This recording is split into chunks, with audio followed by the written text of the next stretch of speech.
Miltä se tuntuu, kun yrittäjällä menee hyvin? Sitä pohtii, että miten tämä kaveri voikaan olla näin älykäs ja komea. Ja sitten kun kaikki alkaa vähitellen mennä pieleen, niin ei se ole yrittäjän vika, sillä Verottaja riistää ja valtio estää.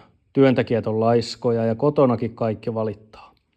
Näin se vaan on, uskokaa pois. On nimittäin kokemusasiantuntija, elämäntapayrittäjä. No mutta, jos se pidempi tukimuuri olisi kuitenkin 40 senttiä korkea ja betonia. Tätä puuhaa en kyllä enää tee kuin omaksi iloksi.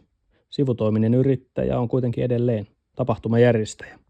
Jos muuten oot itse yrittäjä ja vielä ei mene huonosti, niin sitten on oikea aika ottaa yhteyttä meihin eli JPYPn yritysneuvontaan. Tai vaikka meniskin, niin ota silti.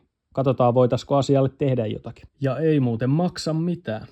Ja loppuun haluan sanoa vielä kaikista tärkeimmän asian.